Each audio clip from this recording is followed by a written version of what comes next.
Hey everyone, how's it going? Anthony here with Pro Dealer Secrets, and today we're going to talk about a video called the most important role in a used car dealership. And specifically, when I mention this, I'm talking about cash dealerships, but I believe this to be true in any dealership except for new car dealers. So the role I'm talking about is the buyer role.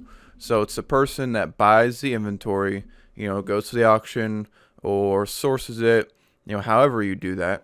But that is the most important role in any used car dealership. And in fact, you could make a dealership successful solely by improving the buying process. Because in fact, if there was four roles in a dealership, they would go like this, starting from the most important. Number one is the buyer. Number two is fixing the cars.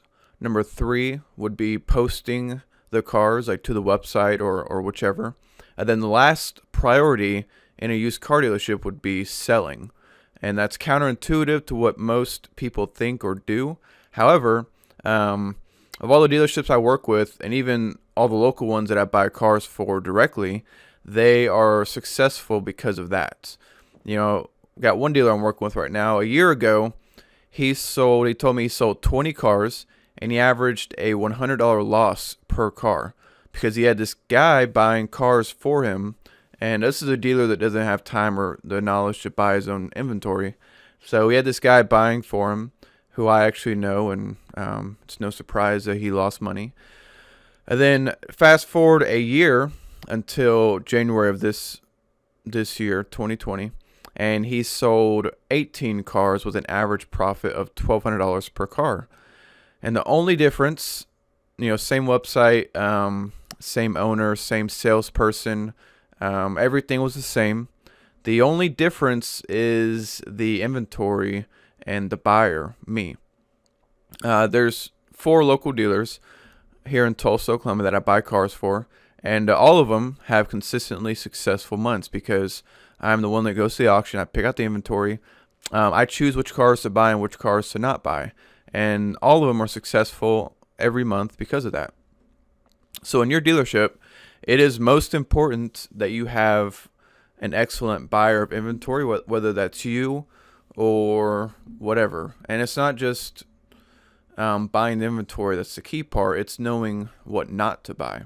So just as important as what you do buy is what you don't buy, because all your bad reviews are going to come from the cars that you shouldn't buy, most likely. And for me, I know that over the course of the last 4 years, I've gone from 20 to 30% of my cars that I buy being not profitable or not good deals to like less than 10%, maybe 5%, and then increasing the profit on the cars that I do buy, and also knowing which ones to not buy. So that's kind of a long-winded way of saying that if you have a dealership, your foundation of your dealership is going to be the inventory, because remember, real estate or cars or any asset class, you make your money when you buy it. So it doesn't really matter what it is worth right now when you buy it. Let me rephrase that. So you don't want to pay like what it's worth. In terms of a house, you don't want to pay what it's worth. A car, you don't want to pay what it's worth to the public. So with the stock, you don't want to pay the market value unless you're very convinced that it's going to be worth more in the future, or someone else is willing to pay more. So with a car, it's worth $4,000, you pay 25 to 28. With the house, it's worth $120,000, you pay 80,000 to 60 to 80,000. With a stocks are different because you can't really get that much of a discount on stocks. But if you know the company is, if you know the company is worth more because you know the numbers, you know that the stock price should be $30 based on your calculations, and the stock price is currently $22, then you buy it, and in a year it might be worth $30. And same with Tesla recently. I know in the midsummer, I was very tempted to buy a Tesla when it was like $130. Because it's Elon Musk. I mean, this guy is going to either go down swinging or he's going to do everything in his power to be successful. So with that in mind, you can get behind something like that. And of course, now the stock is like $430 or something crazy. I don't know. I know that it's more than doubled, I believe, but it's made a big difference. And in fact, if I didn't have my Bitcoin holdings, I probably would have bought Tesla. But I'm way more convinced in Bitcoin, and in fact, it's already tripled in the past year. At one point, going from 3,500 to 14,000, then it's gone down. Now it's up to like 9,500. So I was very happy with that investment. It's going to do very well for our future. But the point is, I bought it at the bottom of the market. In January of last year, the price per Bitcoin was $3,500. So the buying was very important there because I got in at a low price, and I was 100% convinced that that was the lowest it was going to be, which proved to be true. Now it's just a waiting game to see where I want to sell it because I'm already in the money. I just have to wait for the point that I want to sell. And you have to treat your inventory like that. When you buy the inventory, you should already be in the profit, whether it's a piece of shit or whether it's a good car. I bought a 05 F-150 a few days ago. It was a 05 F-150 Lariat extended cab, 2-wheel drive with 203,000 miles. Now my rule is I don't buy cars with engine lights. This one had no lights on. It ran great. It everything through the auction. It was idling fine. But after I bought it and got it back, when you drive it on the highway, it drives pretty rough. It's got the cam phaser issue where it kind of chugs and hesitates, doesn't have a lot of power, and it wants to stall on you, which could be the throttle body, I don't know. But let's just say we haven't confirmed the diagnosis, but it's probably the cam phasers. At any rate, I'm not going to lose money on it. It's impossible for me to lose money on this car because I paid $1,700 for this F-150, and I know without a shadow of a doubt that I can get $2,000 for it in like less than a day. I can get $2,500 to $3,000 for it within a few days, and because somebody wants to work on it, they can't buy it any cheaper, and I'm protected. I bought it right. I don't have to worry. I could even fix it and still make money. Although I don't like fixing cam phasers, but that's just to say that I'm not going to lose money on it. It's almost impossible. And in 2016, when I first started out my cash strategy dealership, I only paid at most $800 for a car. For the first year, I never paid more than $1,000 to $1,100 for a car because when you buy that low, you don't have any risk in the vehicle. Very little risk. Sure, you can buy a car for $1,200, and if the engine is completely toast or the transmission is, you can dump it for like $500. I mean, you can minimize your loss to only like $500 or $600. Whereas, if it's a good car, you sell it for $200, you make $800 or $900. So the risk is very low. You can minimize your risk if you buy it right, and you can maximize the upside. I like deals that have like a $2,000 to $3,000 upside.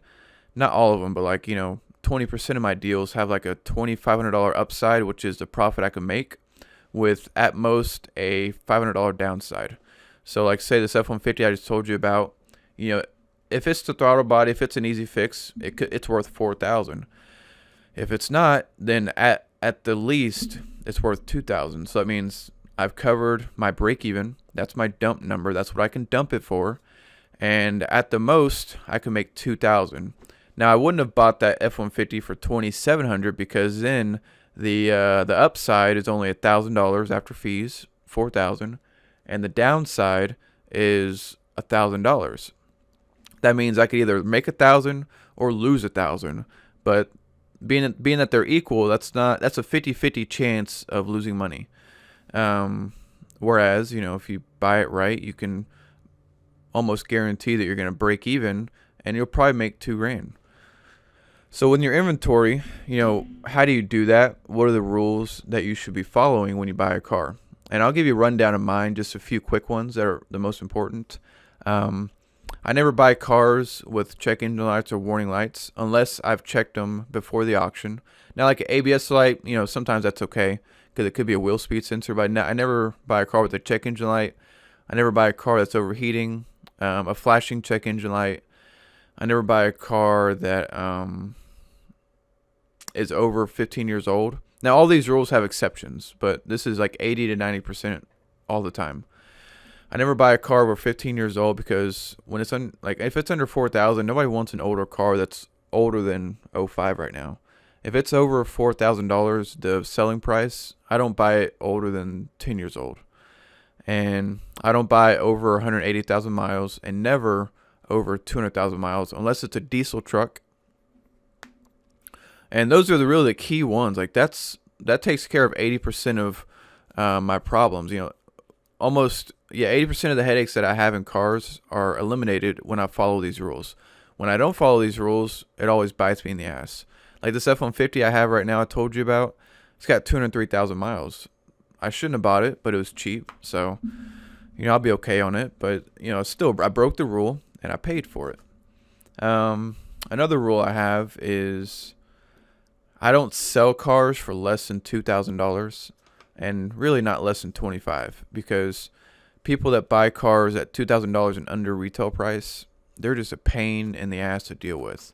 People that pay $3,000 to $6,000 for a car have much more realistic expectations. They're typically better at saving money. They're more financially aware, and they know what's going on. They know that, hey, this is what I can expect for a used car, and this is my budget, and I'm going to get the best I can. But when you're dealing with people paying less than $2,000 for a car, they just seem to have completely unreasonable expectations. I don't know why that is. I really don't. I stopped selling those cars, and it's a lot less of a headache now. Those are the main rules. Those are the main ones. Let's see if I can think of anything else. I mean, there's a whole list of cars that I don't buy.